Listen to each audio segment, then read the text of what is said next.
So hi guys, welcome to those of you that are either listening to this on the podcast or if you are watching the video. Today I am joined by the awesome Nicole Osborne. Hi Nicole. Hi Mel, thank you for having me today. Oh, very welcome. So Nicole and I have known each other for about a year now and we're pretty good friends.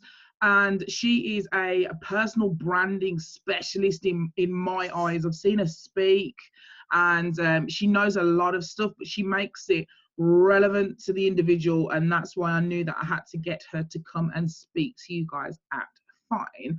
So Nicole, if you could give us a brief history of what it is that you do and then really explain the importance of personal branding to people in the health and wellness industry. Cool. Well, Mel, do you know what? I was so excited to hear when you launched Fine, because I mean, I've known you as such a powerhouse in the whole social media circle. I thought, oh, that's amazing. Mel is taking her niche of the fitness and health industry and pulling it together with social media. So thank you so much for inviting me. Of course, I was going to say yes. So yes, as you said, I'm a personal branding and social media coach. Now, I know pretty much no one wakes up in the morning thinking, I think I'm going to need a personal brand. So I feel like I've got quite a job on my hand just to sort of explain to people what it is in a very succinct way. So a personal brand is really defining to your audience. And honestly, when I say audience, I actually mean people who want to come to your fitness classes, or you want to see you as a fitness coach or a personal trainer. So you want your audience to know what you are about.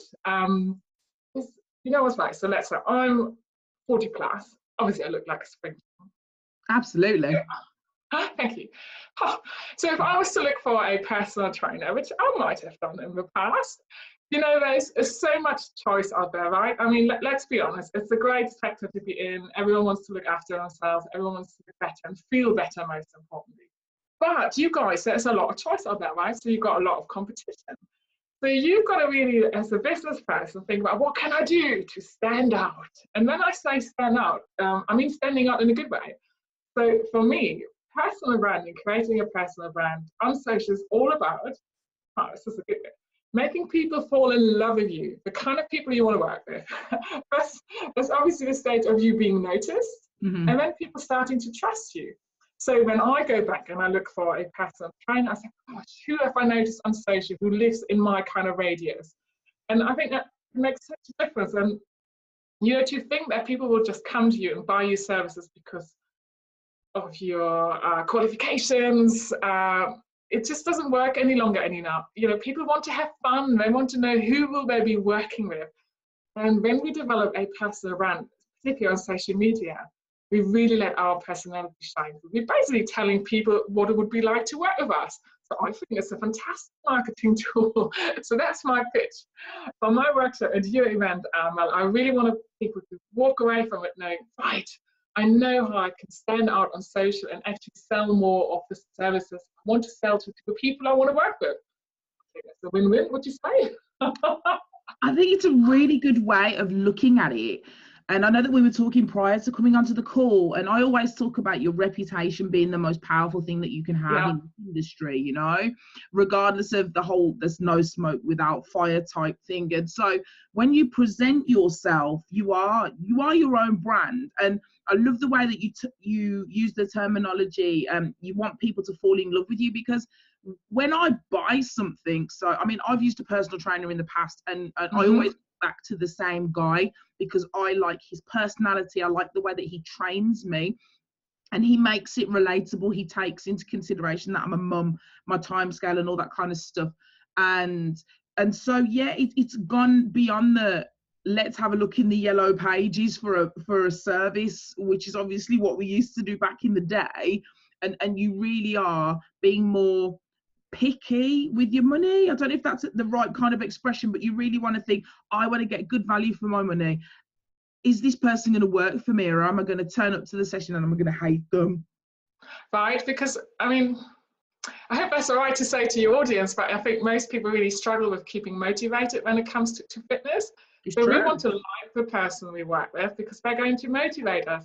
You know, I've been working with a physio for the last few months, and I think it's kind of relevant because this physio. It's a guy, and he always said, "Oh, I've got to look so professional and social." And it meant that he came across as really clinical, but his personality is so different. So we really brought it out. And I kid you not, it's really allowed him to increase his rates, because people can now see him as very approachable. He kind of stands out because he hasn't got that clinical kind of physio kind of approach, but he's warm, and we use bright colors. So I mean, it's got to suit your personality, but that's the whole sort of personal branding is all about finding out who you are, your why, and how can you make that resonate with your audience. And in my talk, so I'm very German and efficient, I'll give people 12 steps 12 steps on how they come from, oh, I don't know what a personal brand is, frankly I don't like selling myself, and who am I anyway? Hey, you know what, I'm really confident, I've got great tone of voice, I use the right images, I know exactly how I'm going to take it forward. And that's really the challenge I set myself to deliver to your audience, because I know they're all busy running their businesses, so they need to have a good reason really why did they give up a day. I know, Mel, I know one of the things you're going to also offer is the whole networking side of things, right? Because it will be so cool for people from the same profession to be in the same room and talk about the challenges you have and what kind of solutions you have. So it must be a pretty competitive kind of industry, I would imagine.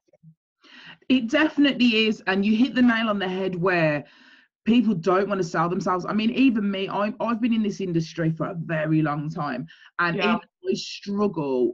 Only recently I put my rates up, and that was after we attended the same conference in Newcastle. And I was like, right, and the following week I put my rates up, and when I messaged my clients to tell them, I was like, oh my God, they're all going to leave me, and not a single client did. They came back and they were like, that's fair enough, you're still really good value for money, we like working with you, we get results. And it almost feels like money's a very dirty word, and putting your prices up is like really dirty. And I think that, probably talking from personal experience, people are scared to put their own personality out there for fear of looking professional, if that makes sense. Do you know, and I get this, I really worked very hard on my own personal brand. I just had faced redundancy. So I really wanted to just hide away. I just wanted to hide away. Really, who wants to put themselves out there? But particularly in my sector, so, coaching, marketing, social media, you've got to really stand out, because there's so much competition, like you search for like a marketing consultant in London, oh my God, you probably get like 20 million hits back. So one of the things you can really do is just to have a very distinct style. And actually, talking about selling yourself, I really get that. Once you know what makes you different, somehow selling becomes just easier, because it's not just, oh, I'm so much better than everyone else, but it's actually, you know what, this is why I'm different, and these are the people I like to work with. So I target a lot of women over 40, who might sort of all of a sudden change their attitude to social media and have to do it themselves, and they're really scared of it. I'm really used to sort of helping people through the steps of developing some brand values, your best product offering, and then going out there confidently and selling it, because particularly as us self-employed people, we are here to have fun, but also to make money. Of course, just entertain our kids, whatever it might be. So I can totally relate to that fear of selling yourself, but also helping people through that, because we want to help for people to grow their businesses, really, right? Absolutely. So you talked about brand values, and again, it was something that I knew nothing about until a couple of years ago. So I'm putting you on the spot here now. Give an example, because you know me, right? So say if I knew nothing about social, and you've met me, so you kind of like know my personality stuff, right? And how would you help me to just identify one brand value that I could use to help my voice, to find my voice on social? It's a really easy question, that one, actually. What I would ask you, one of the things I would ask you to do is just to think about what people have said about you in the past, whether it's people you work with, family members, friends. And one thing I once said to you is that you are my Mrs. Motivator, because you're so highly motivating, right? I think so. Just a bit. So it's really just ask yourself, okay, what do people say about me? And if you really get stuck, actually just reach out to them and just say, look, I'm working on my brand values. What are my top strengths? Because it's all about finding things which really resonate with you and are so true to yourself that it's really easy to keep it up so that it's not an act. You know, Mel and I were having this little pre-chat for our video, and I said, oh, got video. You want to interview me? So I have to be like really serious now. I cannot be myself. And she's like, God, no, just be yourself. But that's what happens when you have a brand value. It's yourself. It's just you. So if that's all right to share, one of mine is that I'm surprisingly funny for German. Now, I don't know if I'm funny really. But, no, you are. I'm not your typical really serious kind of informal German. So I've really used that as my advantage. And often a good personal brand value is actually something which helps you lean into your faults sort of confidently. So something you might have thought, oh my God, I'm maybe a bit over the top. But actually it's a strength. But don't you worry, this is a long-winded answer. There's going to be more on that in the workshop at the Fine event. And actually, I think what I'll do, I'll make sure that people can download my slides as well, so that they're not too busy scribbling notes, and they can just access it. But I think we will be able to sort that problem. You know, ask yourself, what are my brand values, and what kind of questions you need to do, and what sort of process you go through. We've got it sorted. That's brilliant. You know, that just even that in itself, someone who's watching this video could actually go away. And I actually did this, I think it was last summer. I put a post up on Facebook and said, I'm working on my brand values. I need to find 3 words that identify my personality. Can you give me a word that describes me? And I must have had about 150 comments. So good for engagement, organic engagement there.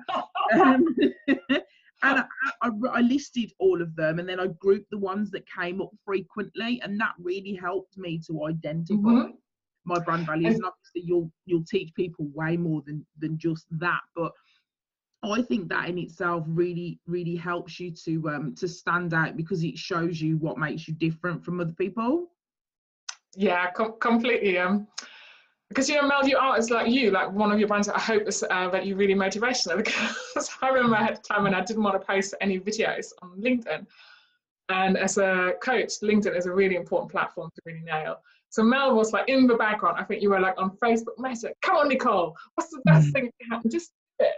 And I needed that push because I posted it. It was really successful. And since then, I've just been constantly doing it. So come on, I think you've got to have motivation in one of your brand values. I do. It is, yeah, it's in there. It's something that gets passed about a lot, that and my honesty, and Kathy and I were talking about authenticity the other day, and it feels like the word of 2019, and you know, but it's true. You know, you can't prevent yourself from being authentic when you are your own brand, because eventually you'll get found out. Yeah, it's hard work. Yourself. I think it's so cool. It's so cool, Mel, that you said earlier that when Kathy was on, actually Kathy Russell, her dog started barking. But you know what? As part of her branding, because Kathy loves her dog and she works from home and she goes for walks, and I think that is brilliant. You know, things happen when you're on live video, and why not have something which shows what your branding is also about? And you know, she is a dog lover, and there'll be many people out there who will actually really resonate with. I know either you like cats or dogs, or maybe a bit of both. Yeah. But I'm highlighting it because it's absolutely all right to show elements of your personal brand, of actually just give people an insight into what happens when you work. And that's another thing I'm going to talk a little bit more about in my 25 minutes I have with your audience, a little bit of what can we do for behind the scenes content. But I won't talk about too much because this is a teaser, right? Yes. I'm really looking forward to your talk, and I like what you just said about, you know, you bringing your personality in, and Kathy, and like the fact that like we work from home. I mean, I'm filming from my bedroom because the lighting, you know, but you get a lot of people that will use, and I don't knock them for this, fake backgrounds and stuff, and you know, for whatever reason. And I'm going to invest in one actually, because Kathy had a really nice one. But I think that it depends on what kind of content you're giving out. Yeah. The background obviously has a lot to do with it. And I'll be talking about that in my social video talk at Fine, you know, how to create content and stuff. But I think it makes it relative, it makes it relevant, it makes it relatable when you can see people in their working environments, and you know, like we're both mums, we've got young children that are at school, but this is what we do and this is how we work, and you can do it too. You know, I think that's hugely important for people. And you know, often the challenge, and I would imagine particularly a fitness instructors have, they think they must look perfect all the time. But if you think about it, really, do I want to learn from a person who's perfect all the time? No, because then it's so out of my reach. So I'm going to give people that confidence during the day to actually, to be themselves and to show an insight into how they make happen whatever they make happen. And it's exactly what you said about the background. This is you, Mal, as an entrepreneur. And you right now you're in your bedroom. Now I'm in a small office. It's really, really small. This is the nice side. Yeah. But you know, I don't want for people to pretend that their setup is so much bigger. Like people want to work with a person, and God, particularly in the fitness and wellness industry, you know, I need to have that warmth, and that person needs to be. It helps that people make me laugh, so I probably would choose someone funny. Yeah. No, that makes perfect. That makes perfect. You know, because if they're going to get me to do things which I frankly don't want to do. No, it's true. And the personal brand is so important. And I think that's what's so great you achieving the Fine event. That you went through your contact books and you have all these experts in different areas, and they're all going to tailor their message and their learnings and tips to your audience. So do you know, when I think about my talk, I have to put myself into the shoes of a fitness instructor or a person who does my local classes or a person who's employed at the gym, or a nutritionist, and what challenges do they face? How do they get noticed? So yes, I think all of us, Mel, has given us the job as speakers, and you've got some great speakers, to really make it very bespoke to your needs, because we want you to be there for a day and come away with so much learning that, you know, that next day you're going to just change so many things in your business and get more clients who pay you well. Now, I think that's good. I think it's great, and I love the fact that I had speakers that are receptive, because I think even though I've not done an event, I've been an events promoter for a long time, but I've not done an event like this. I knew that I did not want people to come and deliver generic talks, because I know from going to different conferences, like with you as well, I've been to a few conferences together, and looking at that message and then having to translate that message and make it relevant to the fitness industry. I wanted to take that step out and just make it a lot easier for people, because I would say the vast majority of people that are attending have never been to anything like this before, you know, and so that was really important. So I'm grateful for the speakers that I have, that they are happy to tailor their talks, because I'm sure there's plenty of people out there that would have went, no. You know, it's more fun for us as well, because we like a challenge, and I'm really looking forward to seeing the other people on the program as well, because I've seen them at different events and they do deliver a lot of value. So, you know, this is funny. People don't realize, for us as speakers, when we come to events, we also learn a lot, which, you know, I'm really excited about. So. Yeah, I'm looking forward to it too. But thank you so much for your time today, Nicole. Thank you for having me, and I can't wait. It's not that many weeks now, isn't it? No, I think it's about 7 weeks away, so yeah. Ooh, very, very, very soon. I've got a talk lined up beforehand where I'll be talking to website agency owners, which is quite interesting as well. Lee Jackson, I think you know him. But then I'm like mentally completely onto the next Fine talk. It's going to be all about fitness, and God knows, who knows, I might even become more fit and now and then. There you go. So the influence works both ways. That's awesome. Thanks again, Nicole, and I'm looking forward to seeing you really soon.